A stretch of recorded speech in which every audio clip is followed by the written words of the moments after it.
Hi everyone, welcome to Edupedia World. I am C. Radhika Singhal. In the last class, we were discussing regarding two concepts for dividend decision. One school of thought advocates that your dividend decision actually affects the wealth of the shareholder, and there's one more school of thought which says that dividend decision does not affect the wealth of the shareholders at all. So we already started regarding Voltaire's model. Today we are going to continue with Gordon's model. It's the same model which we studied in cost of capital. So you already know that Gordon advocates that the shareholders are not only satisfied with the growth, they want something extra. So your expectation of the shareholder is always more than the growth of the company. So if a company do 100% retention, there will not be any growth. And if there is no growth and you do not meet the expectation of the shareholder, why the shareholder is going to reinvest into your company? So shareholder will always prefer to receive dividends every year.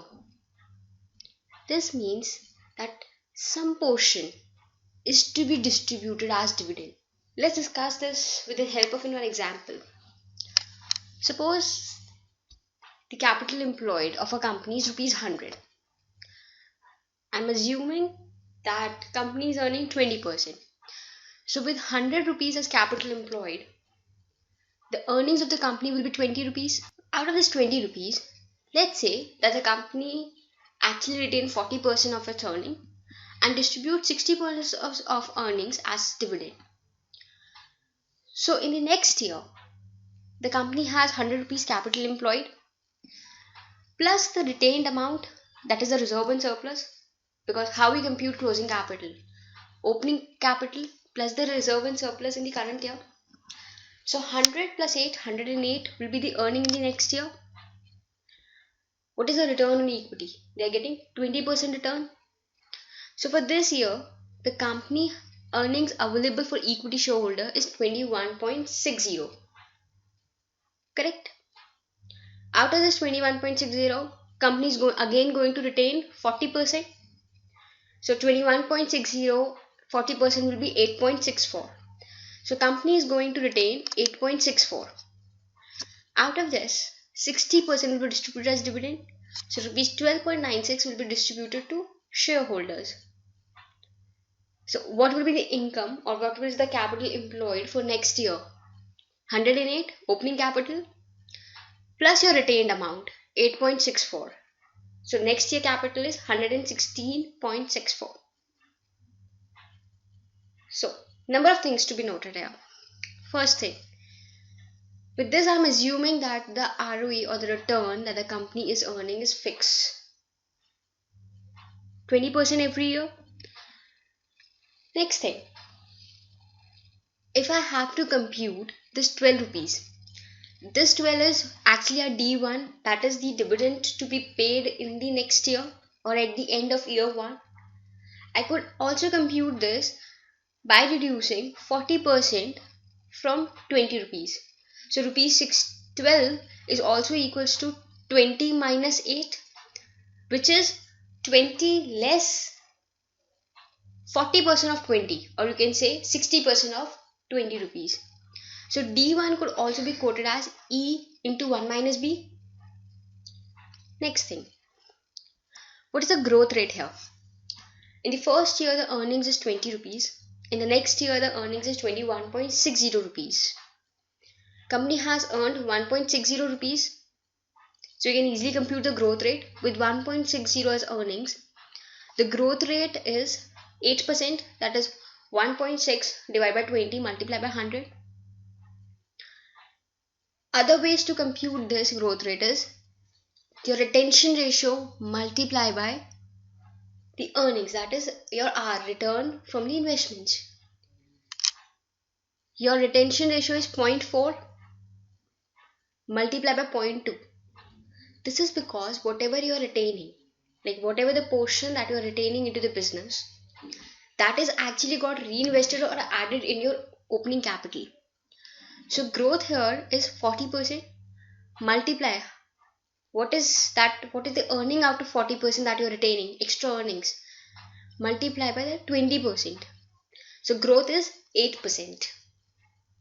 You can also verify it like 116.64 is the next year capital employed, which is actually 8% additional of 108. That is the opening capital. So your growth is equals to B into R, where B is your retention ratio and R is the return on investment.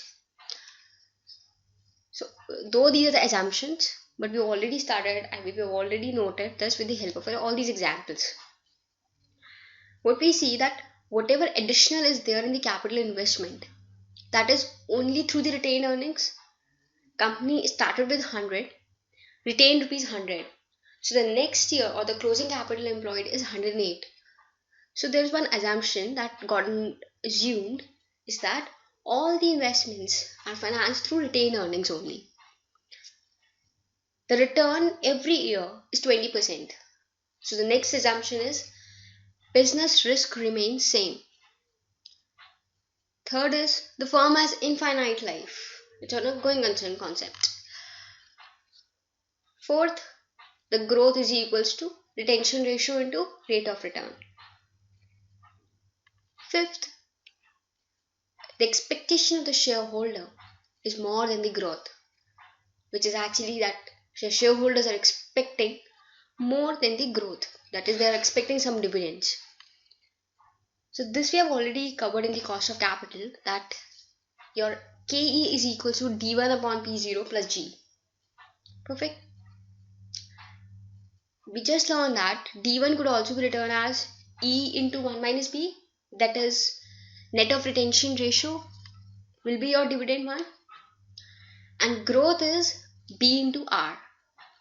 So in this way, if you get any question, you can easily solve or you can compute any of the values. Let's do one question. Compute the value of share if R is equal to 12%, earnings is equal to rupees 20, the dividend payout ratio is 10%, retention ratio is 90%, and KE is 20%. So out of earnings of 20, the company is retaining rupees 90%, that is rupees 18, and 2 rupees is distributed as dividend. So we have to compute the value of the share. So P0 is equals to D1 upon KE minus G. D1 is could also be called as net of retained earnings. So 20 into 1 minus B divided by the expectation of equity shareholder, which is already provided in the question. So 20 less B into R. So the market value of the share is 21.74. So we understood that if we are retaining some portion from the retained earnings, there is an effect on the growth of a company. So if I have to compute how much is their effect, that is how much is the market value of the share of a company has affected by retaining some amount of the surplus of a business, and if the company do not retain at all, that is if the company has distributed some dividend less the company if the dividend is 0. So the difference between this market price of the share is called as present value of growth opportunities, that is the value with exploiting the growth opportunities and without exploiting any growth opportunities. So the present value of growth opportunities is the market value of the share when growth opportunities are exploited. So if I have to compute market value of the share in this case, it will be D1 upon KE minus G, where your growth rate is always your retention ratio multiplied by return on investment, less when you distribute the entire earnings, that is not at all exploiting any growth opportunities, and distribute the whole amount as dividend. So in this case, if I have to compute market value of share, that will be, since the entire earnings is distributed earn dividends, your earnings is equal to your dividend. So instead of D1, I could write it as E.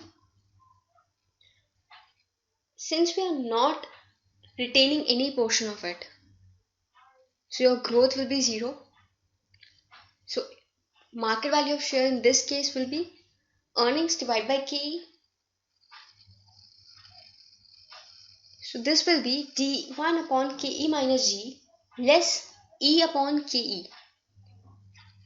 Let's do one question to understand this one. A company expects to pay dividend of rupees 7 next year. That is expected to grow at a 6%. So you know the growth rate, you know the dividend. It retains 30% of its earnings.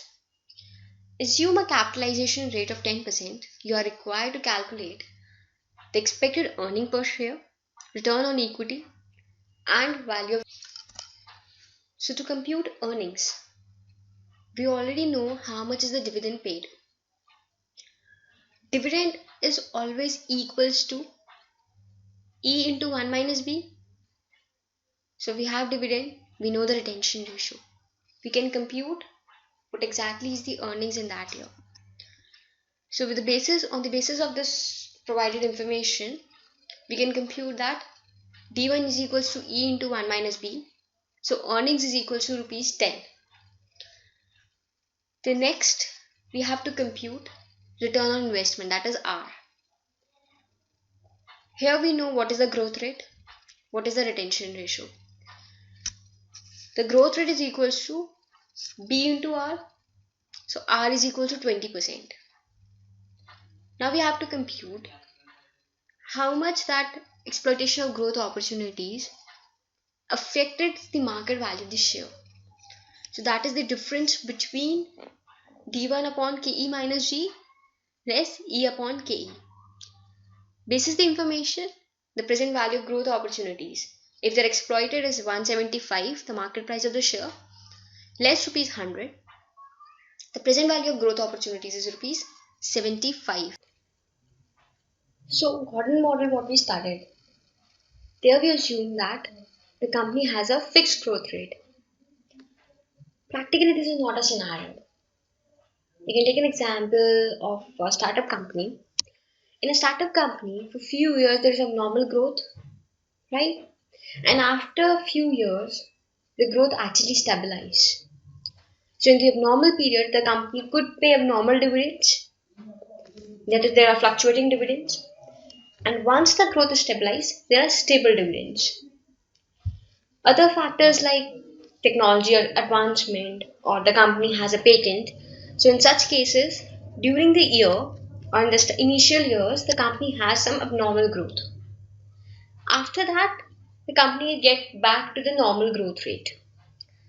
So in such scenario, if I have to compute the market value of the share, how will I do that? Because the growth rate is not fixed. To compute it, this is called as extension of Gordon model. To compute the market value of the share, the market value will be the dividends which the shareholder will receive during this abnormal growth rate, because that is not fixed. This dividend is added back to the present value of the share value after this growth rate or the abnormal growth rate stops. That is when the stability or the normal growth period begins. So why I am taking present value? Because I am computing the market value of the share as of now. So after 5 years, if the company starts earning stability or you can say normal growth rate earnings, to compute the value as of now, I am actually discounting it. And at what rate will be discounting? Based on the expectation of the shareholder. So whatever the rate of KE is there, on that basis we will compute the present value of dividends and the share. Let's do one example to understand it, because I give you a hypothetical example. It's better to understand with the help of a question. A company is foreseeing a growth rate of 12% per annum in the next 2 years. The growth rate is likely to fall to 10% for the third year and fourth year. So for first and second year, the growth is 12%. For the next 2 years, it is 10%. After, the growth rate is expected to stabilize at 8% per annum.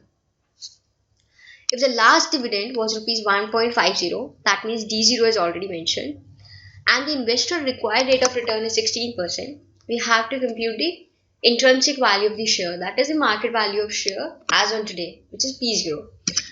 So discounting factor is already given for up till 5 years. We can use this as a reference while solving questions. Generally in the question paper also from exam, the present value is given, otherwise a table will be provided to you to compute the present value of any share.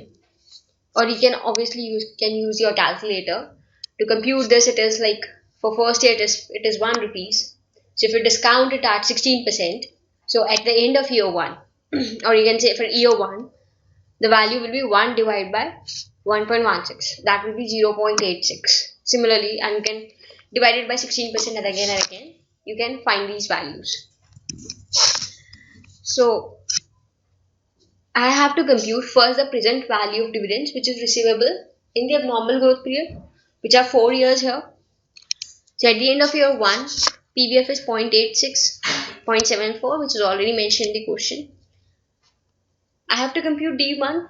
D0 is mentioned as 1.50. So this D1 or the D0 will grow at a rate of 112%. Correct? Because 12% is the growth rate. So D1 is 1.68. For second year, the growth rate is 12%. So 1.68 into 112%. You will find the year 2 dividend. From year 3, the growth has fallen by 10%. So for 1.88, we will add 10% of it to find the dividend payable in third year. And similarly for fourth year. So you can find the present value by multiplying the D1 into the present value factor. This is how we computed the present value at the end of year 4. Plus the market value of the share when this abnormal growth rate ends, that is at the end of fourth year.